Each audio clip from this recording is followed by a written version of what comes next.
This is a story about the man who sued God. It was Tuesday. The day was rainy, with a stubborn thunderstorm rolling over the city. It was so loud, as if God himself was visiting Earth. Or maybe it simply reflected the mood inside the courthouse that morning. Raindrops slid down the tall glass windows like nervous jurors refusing to meet anyone's eyes. Inside, the air was heavy. Reporters whispered. Lawyers shuffled papers. Somewhere, a coffee machine hissed, trying to be relevant.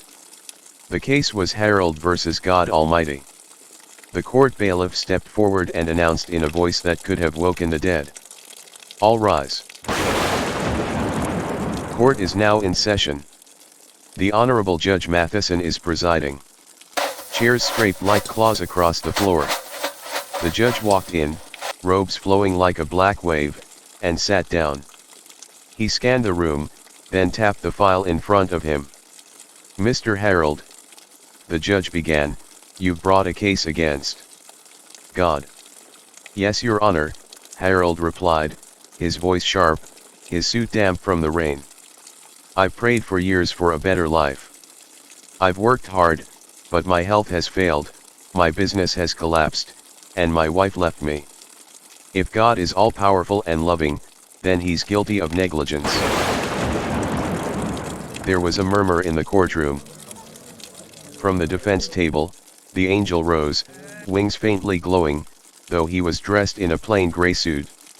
He spoke calmly, but with flair. Your Honor, my client, God Almighty has provided Mr. Harold with life itself, breath, health in earlier years, courtesy of the love of a mother who prayed for him to be born. He has given Harold sunrise without charge, the air for free, and the capacity to choose his own path. As for prayers, requests are always received, reviewed, and answered in perfect timing. Some are denied to protect the requester from unseen harm. The courtroom audience flinched. A reporter spilled her coffee, a lawyer shook his head, and even the judge raised an eyebrow. Could you perhaps help tone it down a little, the judge whispered, trying to maintain decorum. The angel waved one arm in the air as if communicating with heaven. Harold scoffed. So that's the excuse. Perfect timing?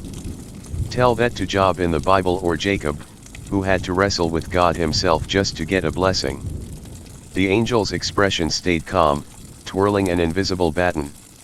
Even Jacob's wrestling was not to force God's hand, but to change Jacob's heart. Your requests, Harold, were not ignored, they were waiting until you were refined. The judge winced. Really, could we maybe have a little less thunder? Harold leaned forward. Refined like wine? Do I look like some piece of unrefined human wine? The angel winked and snapped his fingers. Think of it like this. Prayers follow these basic paths. Path 1, prayer test. And then the final answer. You pray for help, guidance, or a solution. Instead of an instant yes, God hands you a challenge, a test to prepare you. Like signing up for tennis lessons but getting sent straight to the gym instead.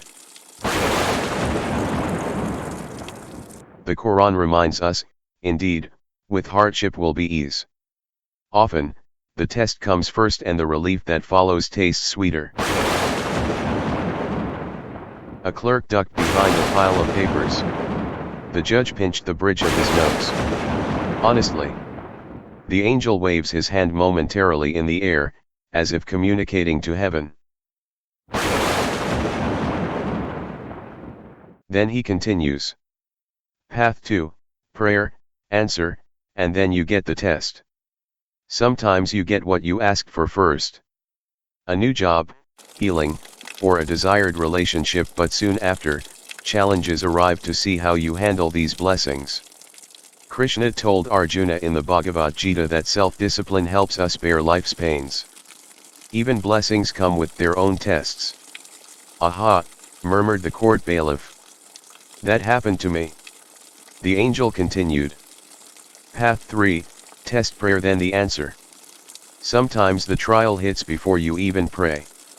You suffer a financial crisis, a life-threatening health scare, a serious heartbreak, and it's only after you're shaken that you turn to God. In Buddhism, suffering pushes us toward insight. The test wakes us up, and prayer and answer follow. The judge looked up the ceiling and quietly muttered, "He's enjoying this far too much." The angel smiled and continued. Path 4, answer, then test, and then the prayer, God's favorite. This is the trickiest for you humans. Sometimes you get the blessing first. You get the money, success, or even healthy life, but the test hits hard afterward. It can and has overwhelmed many of you, turning what seemed like a blessing into a burden. Judas got his silver but ended in despair. Not all that glitters is gold. Don't quote me the Bible, Harold interrupted. The audience ducks in fear as Harold continued. Have you seen that thing? It's massive. You'd need a lifetime just to read it cover to cover. The angel replied. Yet you've had a lifetime. The manual has always been available. It explains what to expect in this life, and why it isn't always comfort and ease. The judge cleared his throat. Mr. Harold, the defense has made valid points. Life is not without suffering, and the court has not seen your life history to date. You could have been the most blessed person for all we know. Simply put, I am not convinced your hardships qualify as negligence by the creator of the universe. And this suit is actually in bad taste. How dare you put God on trial? You want to share your bad luck with us? Not on me, brother. This case is dismissed. Harold's eyes narrowed. Dismissed, huh? He looked at the angel. Then I'm filing another suit for emotional distress caused by unanswered prayers. The angel tilted his head, twirling his pen like a wand. We accept. And in response, heaven will file its own countersuit against you for willful ingratitude and ignoring clear instructions. This is the refinement we were talking about. The courtroom erupted in whispers and stifled giggles. The judge shifted in his seat, as if acknowledging the point before finally quipping. This is rapidly turning into a theological circus. But fine. Both suits noted. Court adjourned. Weeks passed. Harold returned to his life. But something had changed. One afternoon, an elderly neighbor brought him soup when he was ill. He actually said, "Thank you," and meant it. He started noticing things: the lottery winner who crashed his Ferrari but survived. A homeless man who shared his last sandwich with a stray dog. And sometimes late at night the angel would appear on the park bench where Harold liked to sit. I hope you see it now, Mr. Harold, the angel said. It's not always about what you didn't get. Sometimes it's about seeing what you already have. Your refinement, Harold, is reloading. Remember that song Another Day in Paradise? Phil Collins, Harold responded. Yes, the angel quipped. Listen to it again if you can. And for the first time in years.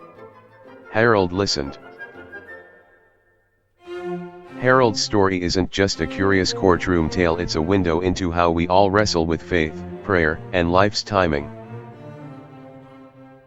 Prayer isn't just about quick answers, it's about trust, growth, and learning to approach prayer blessing process better with God. This story comes from my book, The El Shaddai Open. An imagined tennis match between man and God, where a well-aimed shot brings favorable outcomes, and a mishit sends a self-correcting serve back your way. What about the grand match? Is there one? Yes, and it only will happen when we as Team Human play the ultimate life-changing shots, delighting God, and getting not just what we want, but what we truly ever desired. And that's a really long shot, because it's Team Human God is looking for. Not Team Christian, or Team Muslim, it's the whole of mankind.